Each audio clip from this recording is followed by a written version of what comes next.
Let me say something that might make you uncomfortable. There's a list of behaviors that most people around you quietly judge. Things that make them raise an eyebrow, tilt their head, maybe even say, "I'm a little worried about you." And if you do these things, you've probably felt it. That subtle look. That silence after you share a decision. The moment someone changes the subject because they don't know what to say to you. Here's what nobody tells you, though. Every single person who ever built something real freedom, real wealth, real peace, was called some version of crazy first. Not metaphorically. Literally. The people closest to them sat across the table and said, "That doesn't make sense." And they were right. It didn't make sense, by the standards of a life they were trying to leave behind. So before we go any further, I want to ask you something. When was the last time someone called you obsessed? Or irresponsible? Or just different? Because if it's been a while, that might be the most important thing we talk about today. There's a word that gets thrown around a lot when someone starts making unusual financial decisions. Reckless. You stop eating out every weekend, reckless. You put a significant chunk of your paycheck into assets instead of lifestyle upgrades, irresponsible. You turn down a promotion because it comes with 20 extra hours a week and no equity, completely out of your mind. But here's what I've noticed. The people who use that word the most are the ones who are most afraid. Not afraid for you. Afraid of what your choices say about theirs. Because when you start operating differently, you become a mirror. And most people don't want to look. Think about the first mentally ill behavior on this list, and I want you to really sit with this one. You delay gratification in a world that is engineered, deliberately, expensively, algorithmically engineered, to make that almost impossible. Every app. Every sale. Every buy now, pay later. Every influencer living a life that exists mostly in post-production. All of it is designed to pull money out of your pocket before your brain has time to think. And you pause. You wait. You calculate. You sleep on it. That's not normal behavior in 2025. I'll give them that. But normal, right now, is broke by Thursday and anxious by Sunday. So what exactly are we trying to be normal for? Here's the second thing that gets you labeled. You talk about money differently than everyone else in the room. Not loudly. Not arrogantly. Just differently. While the conversation drifts toward what someone bought, what someone drives, what neighborhood someone just moved into, you're quietly thinking about cash flow. About what that purchase actually cost in hours of someone's life. About whether the thing they're celebrating is an asset or just an expensive way to feel ahead for a weekend. And sometimes, not always, but sometimes, you say it out loud. And the room gets quiet. I know that quiet. It's not hostility. It's discomfort. Because money, for most people, is deeply emotional. It's tied to identity, to status, to the story they tell themselves about how they're doing in life. When you introduce math into that conversation, it doesn't feel like insight to them. It feels like an attack. But here's the thing about thinking in systems instead of feelings when it comes to finances. Feelings are expensive. The car you bought because it felt like you deserved it. The apartment that was slightly over budget but felt right. The vacation you put on a card because everyone else was going. None of those decisions came from a spreadsheet. They came from a wound. From exhaustion. From the very human need to feel like your life looks the way it's supposed to look. And I'm not here to judge any of that. I've made every single one of those decisions myself. But there's a difference between understanding why we do it and continuing to do it without questioning the cost. The second mentally ill behavior is this: you've started to separate emotion from financial decision-making. Not perfectly. Not coldly. But consciously. And that small shift, that tiny, almost invisible shift, is worth more than any course, any tip, any hack someone's trying to sell you online. Let's talk about the third behavior. And this one is personal. You've started protecting your time like it's money. Actually, like it's worth more than money. Because somewhere along the way, you realize something that most people in your social circle haven't arrived at yet. That time is the only resource that doesn't reload. You can lose $1,000 and earn it back. You cannot lose a Thursday afternoon and get it back. Ever. Not for any price. And when that lands, really lands, it changes how you move through the world. You start saying no to things that used to feel obligatory. Sunday hangouts that drain you. Favors that cost you hours but only take seconds to ask for. Meetings that could have been a message. Commitments made out of guilt rather than genuine desire. People notice. You've changed. They say it like it's an accusation. And maybe you have. But let's be honest about what changed. You stopped spending time to manage other people's comfort. And you started spending it on the compounding version of yourself, the skills, the knowledge, the stillness required to make better decisions. Here's a metaphor that stayed with me. Time is like soil. Everyone gets a plot. Same size, more or less. Some people plant carefully, they tend it, they're patient, they understand that nothing worth eating grows overnight. Others fill it with whatever's convenient. Fast food crops. Things that look full but leave you hungry. The harvest, years later, tells the whole story. The fourth behavior follows directly from this one, and it's probably the one that confuses people around you the most. You've become comfortable with being misunderstood. Not indifferent to it. Comfortable with it. There's a difference. Indifference is armor. Comfort is maturity. You still feel the looks. You still hear the comments. But you've stopped needing the approval of people who haven't seen what you've seen, decided what you've decided, or paid what you've paid to get to where you're trying to go. That's not arrogance. That's the quietest form of confidence I know. There's a behavior that almost nobody talks about openly. Because it sounds, on the surface, like selfishness. You've started investing in yourself before investing in appearances. And I want to be careful here, because this isn't about being cheap. It's not about wearing the same shoes until they fall apart just to prove a point. It's something much more specific than that. It's about the internal audit you've started running. Every time money leaves your hands, there's a question underneath it now. A quiet one. Almost unconscious at this point. Is this building something, or is this performing something? Because there are two kinds of spending. And most people never learn to tell them apart. There's spending that compounds. Books that rewire how you think. Courses that open doors that stay open. Therapy that stops you from making the same expensive emotional decisions in year 30 that you made in year 20. Health investments that keep you in the game longer. Skills that travel with you regardless of what the economy does. And then there's spending that signals. The watch that says you've arrived somewhere. The bottle service that says you belong in a certain room. The outfit that says you're doing better than you actually are. And listen, I understand the pull of that second category. Deeply. We are social animals. We care what the room thinks. That's not weakness. That's evolution. But here's where it gets interesting. The people who are genuinely, quietly wealthy, not performing wealth, actually building it, they make a strange choice consistently.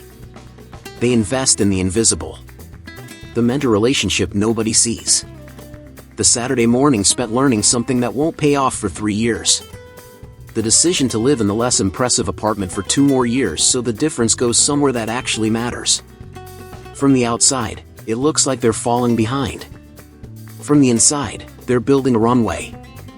And runways don't look like much until the plane actually takes off.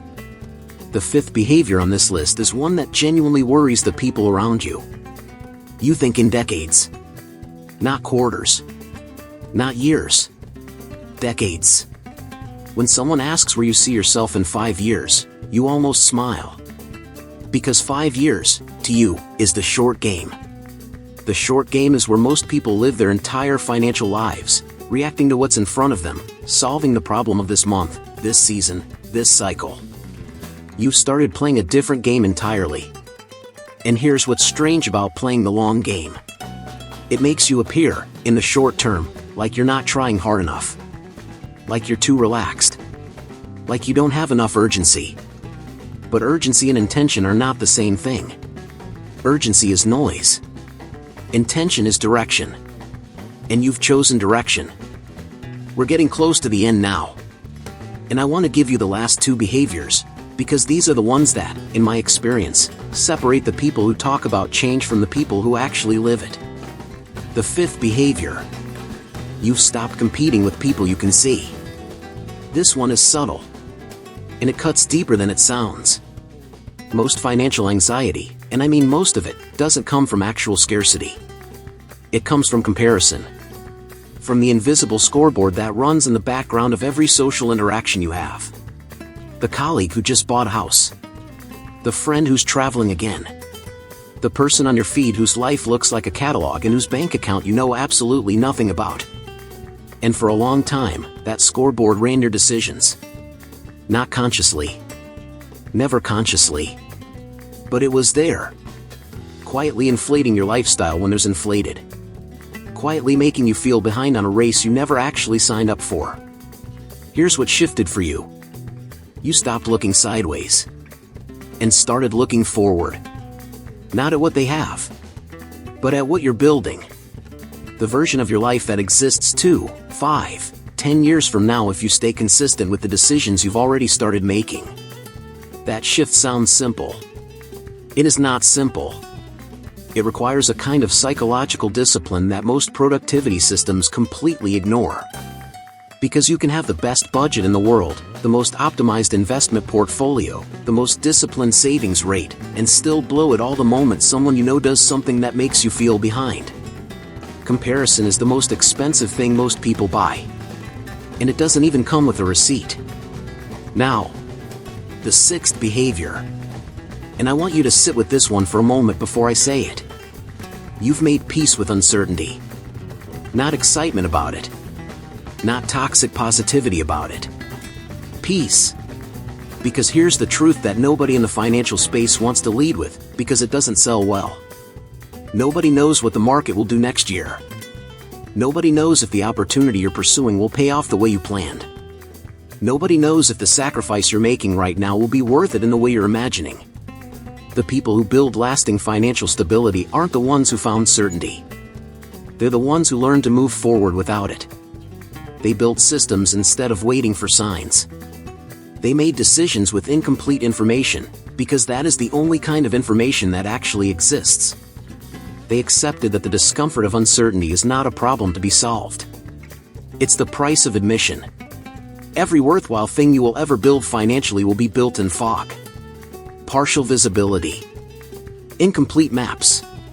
And the fact that you're still moving, still learning, still deciding, still showing up, while holding that uncertainty without flinching?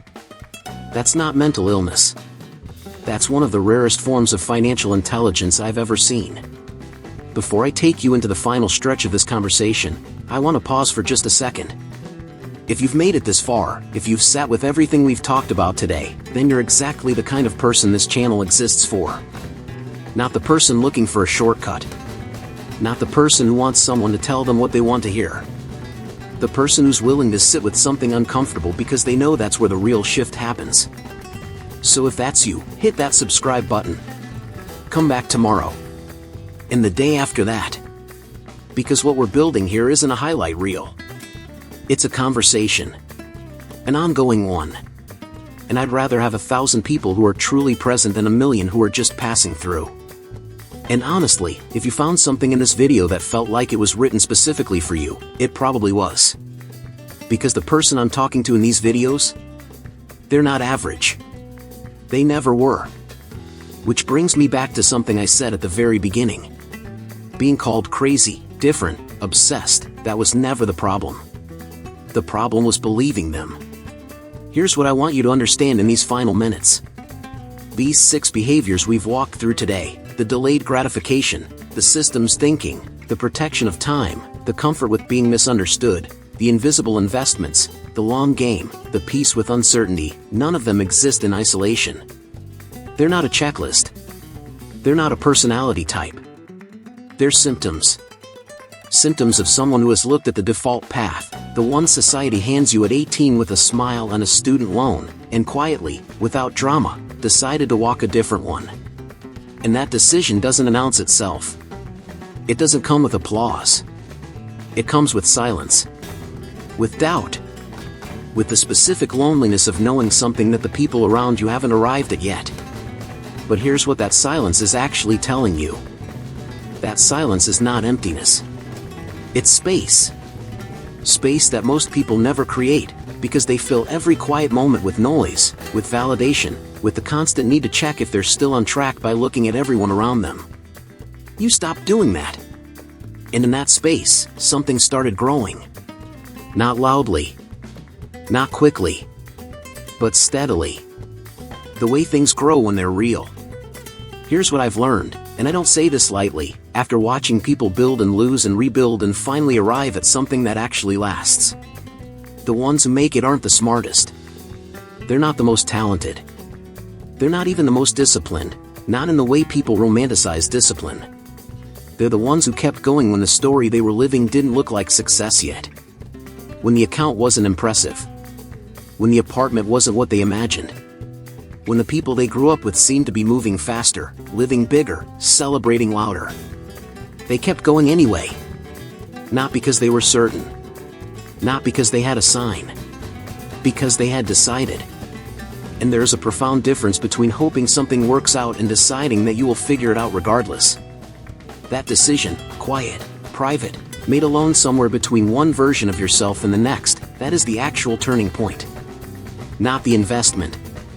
Not the strategy. Not the moment the numbers finally made sense. The moment you decided. Everything you've heard today, every behavior, every shift, every uncomfortable truth, it all comes back to that. You are not mentally ill. You are awake. And being awake in a world designed to keep you asleep is, by definition, going to look strange to the people still dreaming. Let them dream. You keep building.